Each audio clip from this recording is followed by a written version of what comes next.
बिस्मिल्लाहिर्रहमानिर्रहीम। अस्सलाम वालेकुम dear viewers, SST math physics 2025 के लेक्चर नंबर 16 में हम आपको खुशामदीद कहते हैं। और आज के इस लेक्चर में हम डिटेल से डिस्कस करने वाले हैं वेट। तो आइए देखते हैं कि वेट क्या होता है, वेट और मेस में फ़र्क क्या होता है, और यहाँ से एमसीक्यूज़ के किस तरह बनने के चांसेस है, यानी यहाँ से कौन कौन से एमसीक्यूज़ आने के चांस हैं। तो डियर व्यूअर्स, याद रखिएगा कि जिस तरह हम लोगों ने मैकेनिक्स में पढ़ा था कि अगर ये एक ऑब्जेक्ट है, ठीक, और इसको आप फ्री फॉल रिलीज़ करोगे, यानी ये डाउनवर्ड अभी गिर रहा है, ठीक है, यूँ एक डाउनवर्ड डायरेक्शन में, तो न्यूटन सेकंड लॉ के मुताबिक वो कहता है कि जब भी किसी ऑब्जेक्ट के ऊपर नेट फोर्स अप्लाई होती है तो उस ऑब्जेक्ट के अंदर एक्सेलरेशन प्रोड्यूस होती है, F=ma, और इसको हम लोगों ने डिस्कस भी किया हुआ है। तो जब आप इस फ्री फॉल को देखोगे स्टूडेंट्स, और यहाँ पे जो एयर रेजिस्टेंस है उसको अगर हम इग्नोर कर दें तो डाउनवर्ड यहाँ पे एक नेट फोर्स लगती है जिसे कहा जाता है ग्रेविटेशनल फोर्स, ठीक। और जैसे आप लोग यहाँ पर वेट भी कहते हो, तो ये जो डाउनवर्ड फोर्स इसके ऊपर लगती है, इसकी वजह से बनने वाली एक एक्सेलरेशन भी आती है, और उस एक्सेलरेशन को हम लोग बोलते हैं एक्सेलरेशन ड्यू टू ग्रेविटी। क्या बोलते हैं? Acceleration due to gravity. और फिर उसका कोई मैग्नीट्यूड भी होता है जो कि अमूमन होता है 9.8। तो अब मैं यहाँ पर लिखूँगा कि फॉर एग्जांपल ये कोई ऑब्जेक्ट है जो डाउनवर्ड गिर रहा है, फ्री फॉल हो रहा है, ठीक। और अगर हम यहाँ पे इसकी एयर को इग्नोर कर दे, ख़त्म कर दे, निगलेक्ट कर दे, ठीक, तो यहाँ पर डाउनवर्ड फोर्स होगी, ठीक है, जैसे आप लोग कहते हैं ग्रेविटेशनल फोर्स। उस फोर्स को जो है हम यहाँ पे वेट भी कहते हैं, ठीक। और अगर मैं डिफाइन करना चाहूँ तो वो होगा the gravitational pull of earth on an object toward its centre, कि जब अर्थ किसी भी ऑब्जेक्ट को डाउनवर्ड अट्रैक्ट करती है उस फोर्स को कहा जाता है वेट। अब ये वेट जो है, याद रखिएगा, ये एक वेक्टर क्वांटिटी है, ठीक, क्योंकि इसकी डाउनवर्ड डायरेक्शन है। और दूसरी बात यह कि इसका यूनिट भी न्यूटन होता है, ठीक है। तो डियर व्यूअर्स, अगर मैं यहाँ पे आप लोगों को बता दूँ कि जिस तरह ये है मेरे पास F=ma, क्या है? F=ma। तो डाउनवर्ड जो फोर्स यहाँ पे लग रही है उसको मैं वेट कह देता हूँ, और मैं यहाँ पे कह देता हूँ कि वेट और फोर्स यहाँ पे इक्वल है। तो ये मैस तो कांस्टेंट है, और फिर ये जो a होगा ये उसकी एक्सेलरेशन ड्यू टू ग्रेविटी बन जाएगी, यानी F=W=mg बन जाएगा। तो ये जो W=mg आपको नज़र आ रहा है ये उसकी वेट है। तो मैं अगर आप लोगों को बताऊं कि यहाँ पर g जो है उसकी वैल्यू है 9.8। क्या वैल्यू है उसकी? 9.8। g की वैल्यू है 9.8, और मेस अगर 1 kg हो तो फिर ये हो जाएगा W=m, यानी 1 kg इंटू 9.8 मीटर पर सेकंड स्क्वायर, तो ये आ जाएगा 9.8। यानी अर्थ के सरफेस से अगर थोड़ी ऊपर नीचे है हाइट के साथ आप जाओगे, ठीक है, तो फिर हम बोलेंगे कि यहाँ पर g जो है ये क्या है? 9.8 होती है। और जब आप बहुत ज़्यादा डिस्टेंस पे ऊपर जाते हो, हाइट पे जाते हो, तो फिर ये वेट जो है ये कम होता है, ठीक। अब यहाँ पर आप याद रखिएगा स्टूडेंट कि वेट जो है ये किसी भी ऑब्जेक्ट की प्रॉपर्टी नहीं है, क्योंकि ये चेंज होता रहता है। अलबत्ता मेस जो है वो उसकी प्रॉपर्टी है, वो कहीं पर भी चेंज नहीं होता। वो अगर ऑब्जेक्ट यहाँ पर है तो भी उसका मेस कांस्टेंट होगा, अगर किसी और कंट्री में है, इवन कि आप हाइट के साथ भी उसको अगर ऊपर नीचे ले जाएं तो मेस के अंदर कोई चेंज नहीं आएगा। अलबत्ता वेट जो है उसके अंदर चेंज आ जाती है, ठीक। अब जिस तरह यहाँ पर आप देखोगे कि मून पर अगर आप लोग चले जाओगे तो वहाँ पर उसकी ग्रेविटी है 1.67 मीटर पर सेकंड स्क्वायर, ठीक। और अगर एक ऑब्जेक्ट है उसका मेस है 1 kg, और मून पर आप लेकर जाते हो उसको, तो वहाँ पर जो उसका वेट होगा वो क्या होगा? 1.7 न्यूटन होगा। क्या होगा? 1.7 न्यूटन। अब ज़रा मैं आप लोगों को बता देता हूँ कि वेट और मेस में फ़र्क ये है कि मेस जो है वो क्वांटिटी ऑफ मैटर है, क्लियर। दूसरी बात यह कि वेट जो है वो ग्रेविटेशनल फोर्स है, अर्थ की फोर्स है जो ऑब्जेक्ट को अपनी तरफ अट्रैक्ट करता है। मेस का जो यूनिट है वो केजी है, और वेट का जो यूनिट है वो है क्या है? न्यूटन है। दूसरी बात ये है कि वेट चेंज होता रहता है और मेस जो है वो चेंज नहीं होता, ठीक। अब मेस जो है वो ऑब्जेक्ट की प्रॉपर्टी है और वेट जो है वो उसकी प्रॉपर्टी नहीं है। और लास्ट पॉइंट ये है कि वेट जो है एक वेक्टर क्वांटिटी है क्योंकि इसकी डायरेक्शन है, और मेस जो है वो एक स्केलर क्वांटिटी है। क्लियर है? अच्छा, अब ज़रा हम बात करते हैं यहाँ पे मोमेंटम के बारे में, यानी लीनियर मोमेंटम क्या होता है। तो आइए ज़रा देखते हैं। स्टूडेंट, यहाँ पर लिखा गया है, आप जब इस लाइन को देखोगे तो यहाँ पे है लीनियर मोमेंटम। लीनियर का मतलब होता है स्ट्रेट, और मोमेंटम का मतलब है क्वांटिटी ऑफ मोशन। मोमेंटम का मतलब क्या होता है? Quantity of motion. ठीक है, अब ज़रा यहाँ पे मैं बता देता हूँ आप लोगों को कि the linear momentum p of an object is the product of mass objects mass and its velocity. कि जो मोमेंटम होता है वो किसी भी ऑब्जेक्ट का मास और उसकी वेलोसिटी का प्रोडक्ट होता है। ठीक, उसको हम लोग बोलते हैं लीनियर मोमेंटम। या अगर इसकी एथेंटिक डिफिनीशन आप लोग करना चाहो तो फिर वो है the quantity of motion of a body, यानी एक ऑब्जेक्ट के अंदर मोशन का कितना क्वांटिटी है, कितना मकदार है उसकी मोशन का, उसको हम लोग बोलते हैं उसका लीनियर मोमेंटम। अब ज़रा याद रखिएगा स्टूडेंट्स कि यहाँ पर जो आपको फार्मूला नज़र आ रहा है P is equal to M V, इस फार्मूले में आप देखें P के ऊपर एरो बना हुआ है। इसका ये मतलब है कि मोमेंटम एक वेक्टर क्वांटिटी है और इसकी डायरेक्शन हमेशा उस तरफ होगी जिस तरफ वेलोसिटी की डायरेक्शन हो, यानी जिस तरफ ऑब्जेक्ट मूव करेगा उस तरफ उसका मोमेंटम होगा। ठीक है, अच्छा, अब दूसरी बात ये है कि इसका जो एसआई यूनिट होगा तो वो क्या होगा, यहाँ पे मेस है तो उसकी जगह आ जाएगा किलोग्राम और मीटर पर सेकंड, यानी किलोग्राम मीटर पर सेकंड जो है वो एसआई यूनिट है लीनियर मोमेंटम का। लेकिन अगर इसके साथ एस को आप डिवाइड और मल्टीप्लाई भी करोगे तो यहाँ पे क्या हो जाएगा, किलोग्राम मीटर पर सेकंड स्क्वायर बन जाएगा ये वाला, जो कि न्यूटन के इक्वल होता है, और साथ में ये एस आ जाएगा। मतलब ये है कि आप इसको न्यूटन सेकंड भी लिख सकते हो। ठीक है, तो Newton second is the unit of linear momentum. तो ये कुछ पॉइंट्स थे। अब स्टूडेंट्स, एक चीज़ आप लोगों ने यहाँ पे अंडरस्टैंड करनी है और जो बहुत ज़्यादा इंपॉर्टेंट है वो ये है कि कुछ लोग वेलोसिटी को देख के ही उसके मोमेंटम का अंदाज़ा लगा लेते हैं, या मेस को देख के ही उसकी मोमेंटम का अंदाज़ा लगा लेते हैं। ये तरीक़ाकार बिल्कुल गलत है। आपके पास फार्मूला है P is equal to M V. तो आप एक चीज़ को नहीं देखोगे, ना ही मास को अकेले में देखोगे और ना उसकी वेलोसिटी को। आप क्या करोगे, मास और वेलोसिटी दोनों का प्रोडक्ट लोगे और फिर जब उसका रिजल्ट आएगा तो आप फिर जज करोगे कि यार इसका इस साथ इतना, इसके पास इतना मोमेंटम है। ना ही सिर्फ वेलोसिटी को जज करना है और ना ही जो है उसकी सिर्फ मास को। वैसे सवाल भी ये पूछा जाता है, आप कहते हो कि यार ट्रक का जो है मोमेंटम ज़्यादा होगा या बुलेट का।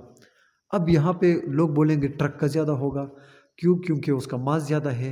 अब बुलेट की तो वेलोसिटी भी बहुत ज़्यादा होती है, जब गोली मूव करती है, बुलेट मूव करती है, ठीक, तो उसका वेलोसिटी भी तो बहुत ज़्यादा होती है। तो अलबत्ता हम एक चीज़ को देख के जज नहीं कर सकते बल्कि प्रोडक्ट को देखेंगे।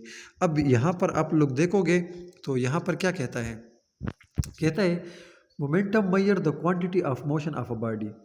It is our common observation that a large force will be required to stop a truck than a car moving at the same speed।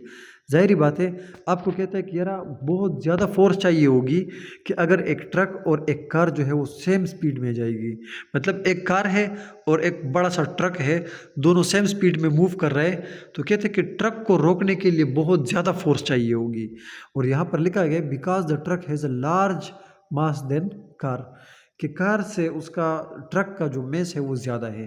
फिर यहाँ पे क्या कहता है, it is easy to stop a rolling drum of a coal tar of mass 50 kg moving at 0.1 metre per second. कहते हैं कि अगर एक ड्रम है और वो रोल कर रहा है डाउनवर्ड और उसका मेस है 50 kg और 0.1 की रफ्तार से वो मूव कर रहा है, कहते हैं कि ये ईजी है उसको स्टॉप करना। लेकिन अगर यही ड्रम जो है वो मूव करे 5 मीटर पर सेकेंड के साथ, वही मास है उसका, उसको स्टॉप करना मुश्किल हो जाता है, क्योंकि यहाँ पे उसकी वेलोसिटी ज़्यादा होगी और जब वेलोसिटी ज़्यादा हो गई है तो फिर उसका मोमेंटम भी क्या होगा, ज़्यादा होगा। ठीक, अब यहाँ पर ज़रा हम इसको भी एक्सप्लेन कर देते हैं, force and change in momentum. अब फोर्स और चेंज इन मोमेंटम के बारे में ज़रा डिस्कस करते हैं। आप लोगों को पता है कि जब भी किसी ऑब्जेक्ट के ऊपर फोर्स अप्लाई होती है तो उसके अंदर एक्सेलरेशन प्रोड्यूस होती है according to Newton second law of motion. तो ये आपके पास आ गया F is equal to M A. अब जाहिर बात है कि एक्सेलरेशन जो है वो चेंज इन वेलोसिटी है। The time rate of change of velocity is called acceleration, ये आ गया। अब अगर ये एक्सेलरेशन की वैल्यू मैं इधर एफ में पुट करना चाहूँ, F is equal to M A में, तो ये क्या हो जाएगा, यहाँ पे हो जाएगा F is equal to M और ए की जगह आ जाएगा V F minus V I. अब इस एम को जो है वो इन साइड द ब्रैकेट आप मल्टीप्लाई कर दे तो ये हो जाएगा F is equal to M V F minus M V I divided by delta T. ठीक, अब एम वी एफ जो है ये क्या चीज़ है, ये तो हमारे पास फाइनल मोमेंटम है, और एम वी आई जो है वो क्या है, इनिशियल मोमेंटम और डिवाइडेड बाय डेल्टा टी। तो जब आप इसको फाइनल में देखोगे तो डेल्टा एफ जो तो delta P is equal to P F minus P I आ जाएगा, और जब आप इसको पुट करोगे तो ये वैल्यू आ जाएगी delta P divided by delta T जो है ये बेसिकली फोर्स की डिफिनीशन है। तो यहाँ पे फोर्स की डिफिनीशन बड़ी अथेंटिक सामने आ रही है। तो आप कहोगे the time rate of change of linear momentum is called force, कि जब भी आप किसी ऑब्जेक्ट की लीनियर मोमेंटम को चेंज कर रहे हो इसका ये मतलब है कि आप उसके ऊपर फोर्स अप्लाई कर रहे हो। क्लियर? अच्छा, तो आइए ज़रा देखते हैं कि ये आइसोलेटेड सिस्टम क्या होता है। अब ज़रा आप देखोगे यहाँ पे कि ये गैस का मॉलिक्यूल्स का एक सिस्टम है, यानी आप ये समझ लें कि ये एक इमेजिनरी बाउंड्री है और जिसके अंदर पार्टिकल्स है, और उस पार्टिकल्स का एक दूसरे के साथ ये सारे बिजी रहते हैं पार्टिकल्स, बाहर एनवायरनमेंट के साथ इनका कोई लेना देना नहीं है, यानी बाहर एनवायरनमेंट का इन पार्टिकल्स के ऊपर कोई भी फोर्स कोई भी इफेक्ट नहीं है। ठीक, अब ये अपने अंदर जो है सिस्टम में बिजी रहते हैं। हाँ, ये क्या करते हैं, ये उस कंटेनर के वाल के ऊपर कुछ फोर्स लगाते हैं, आपस में कोलाइड करते हैं, मुख्तलिफ तरह की जो है चीज़ें होती है, लेकिन बाहर एनवायरनमेंट के साथ इसका बिल्कुल जो है भी नहीं बनती। अब अगर मैं कहूँ कि यार आप एक बोतल, मतलब ये एक टेबल है, ठीक है, ये एक टेबल है और यहाँ पर एक बॉक्स पड़ा है। अब इस बॉक्स के अंदर कुछ पार्टिकल्स है, मैं कहता हूँ कि इनके ऊपर इवन के ग्रेविटेशनल फोर्स को भी गायब कर दो, नेग्लिजेंस इफेक्ट। ठीक, और फिर ये जो बॉक्स है, जो टेबल के ऊपर ये फोर्स लगा रही है, उसको भी ज़ीरो कर दो। ठीक, और फिर ये जो इमेजिनरी लाइन मैंने बाउंड्री बना दी है ये वाली, ठीक, इसके अंदर बाहर एनवायरनमेंट का कोई लेना देना नहीं है, तो ये जो सिस्टम बनेगा ये होगा आइसोलेटेड सिस्टम। तो ज़रा हम देखते हैं कि कंजर्वेशन ऑफ मोमेंटम क्या होती है। अब देखो यहाँ पर डिफाइन भी करता है, आपको कहता है कि for an isolated system there is no net force acting. तो ज़ाहिर बात है, अभी मैंने आपको बता दिया कि आइसोलेटेड सिस्टम के अंदर बाहर एनवायरनमेंट का कोई इफेक्ट नहीं होता, तो इसके ऊपर लगने वाली फोर्स ज़ीरो हो जाएगी। अब जब यहाँ पर आप लोगों को मैंने थोड़ी देर पहले डिफाइन भी किया था कि F is equal to delta P divided by delta T, ये फार्मूला। अब मैं कहता हूँ जब फोर्स ज़ीरो होगी तो फिर ये फोर्स ज़ीरो हो जाएगी, तो ये हो जाएगा फिर zero is equal to delta P divided by delta T. तो zero is equal to delta P जो है वो P F minus P I की इक्वल है, और डेल्टा टी अपनी जगह पर।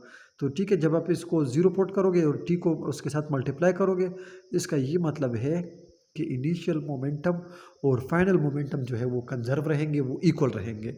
तो इसका ये मतलब है कि आइसोलेटेड सिस्टम के अंदर, अब उस सिस्टम के अंदर जो सेट ऑफ पार्टिकल्स है उनका इनिशियल और फाइनल मोमेंटम जो है वो सेम रहेगा, वो कंजर्व रहेगा। क्लियर? अच्छा, अब है यहाँ पे change of momentum and collision. Change of momentum and collision, सबसे पहले ज़रा आप लोगों को हम बता दें कि कोलिजन क्या होता है। तो ज़ाहिर बात है कि जब दो पार्टिकल्स, ठीक है, एक दूसरे के क्लोज आते हैं तो वहाँ पर ये एक दूसरे के ऊपर फोर्स ऑफ इंटरेक्शन लगाती है, या तो एक दूसरे को अट्रैक्ट करते हैं या रिपेल कर देते हैं। एक चीज़ मैं आप लोगों को क्लियर करा दूँ कि कोलिजन के लिए ज़रूरी नहीं है कि ऑब्जेक्ट जो है वो फिज़िकली एक दूसरे के साथ कोलाइड हो जाए। फिज़िकली टच जो है, यहाँ पे कांटेक्ट जो है वो ज़रूरी नहीं है। अलबत्ता आप ये कहोगे कि ये एक रिलेटिव मोशन है, कि जब एक ऑब्जेक्ट की वजह से दूसरे ऑब्जेक्ट की मोशन के ऊपर कोई फ़र्क पड़े, हम बोलेंगे कि इन लोगों ने कोलाइड कर लिया है। ठीक है, तो आप कहोगे when two bodies come close together then there is some sort of interaction is called collision. ठीक है, अच्छा, अब आप इस फिगर में देखो कि यहाँ पर दो ऑब्जेक्ट है, वो V1 और सॉरी यहाँ पर दो ऑब्जेक्ट है, वो U1 और U2 वेलोसिटी के साथ एक दूसरे की तरफ आते हैं, और एक ऑब्जेक्ट का मास है M1 और दूसरे का मास है M2। थोड़ी देर के लिए क्या कर देते, कोलाइड कर देते। कोलाइड के बाद ये अपोजिट डायरेक्शन में मूव कर देते हैं, इनकी वेलोसिटीज चेंज हो जाती है, मास इनका सेम रहता है, क्योंकि ये जो है ये एक इलास्टिक कोलिजन होती है। ठीक है। इसे हेड ऑन कोलिजन भी कहते हैं या elastic collision in one dimension भी कहते हैं। अब आपने क्या करना है कि इसकी मोमेंटम को कंजर्व रखना है। तो आप कैसे करोगे? आप कहोगे कि इस सिस्टम का जब ये कोलाइड नहीं हुआ था बिफोर कोलिजन, इन दोनों का मोमेंटम, और जब ये कोलाइड हो गए और एक दूसरे से बिछड़ गए यहाँ पे आफ्टर कोलिजन, दोनों का मोमेंटम देखेंगे। तो फिर जब आप इनिशियल में देखोगे तो ये क्या हो जाएगा, product of mass and velocity है m1u1 प्लस m2u2। ठीक, लगने के बाद जब ये डिफरेंट वेलोसिटी के साथ मूव करेंगे, वेलोसिटी तो चेंज हो गई, तो फिर फाइनल मोमेंटम होगा m1v1 प्लस m2v2, और आपस में ये दोनों इक्वल होंगे। तो फिर जब आप देखोगे यहाँ पे कि इसकी इनिशियल और फाइनल तो सेम आ रही है, तो फिर क्या होगा, m1v1 plus m2v2 is equal to m1u1 plus m2u2। तो ये इसका दोनों का मोमेंटम जो है वो आएगा और ये इक्वल भी होगा। ठीक है, तो ये जो चीज़ होती है इसे कहते हैं change of momentum and collision. ठीक है, बाकी इसकी काइनेटिक एनर्जी भी होती है लेकिन वो इस ग्रेड में नहीं है। तो आइए ज़रा हम देखते हैं। अब है change of momentum and explosive forces. तो आप एक चीज़ याद रखिएगा स्टूडेंट कि एक्सप्लोजन कब होता है।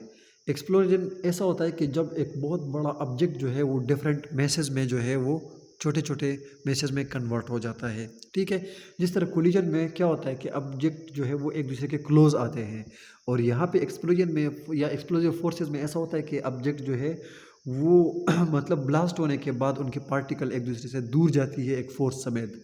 ठीक, तो मतलब ये है कि it is the reverse process of collision. ठीक है, तो explosion is the opposite of a collision. अब इसके अंदर भी मोमेंटम कंजर्व रहेगी। अगर इनिशियली आप देखोगे कि ये जो गन है ये रेस्ट पे है, तो इसका इनिशियल मोमेंटम क्या है, ज़ीरो है। थोड़ी देर बाद आप क्या करते हो, आप इससे फायरिंग करते हो, तो यहाँ पे इस तरफ क्या निकलेगी, बुलेट निकलेगी, और गन जो है आपको पता होगा, अगर आपको एक्सपीरियंस है तो गन भी बैकवर्ड वेलोसिटी के साथ मूव करता है। अलबत्ता ये बहुत स्लो मूव करता है, लेकिन इसका बैकवर्ड आना बहुत ज़्यादा ज़रूरी होता है। क्यों? In order to conserve momentum. अब यहाँ पर जो एक चीज़ हैरान कुन बात यह है कि यहाँ पर इसकी बुलेट और इस गन दोनों की मोमेंटम सेम होगी, तब जाकर ये कंजर्व होगी। अगर आप देखोगे, आप कहोगे नहीं सर बुलेट जो है वो तो बहुत ज़्यादा तेज़ मूव कर रही है, उसका मोमेंटम बहुत ज़्यादा होगा। हाँ, लेकिन उसका मास भी तो कम है। अगर आप गन को देखोगे, आप कहोगे नहीं सर ये तो बहुत ज़्यादा स्लो आ रहा है। स्लो तो आ रहा है लेकिन उसका मास भी तो ज़्यादा है।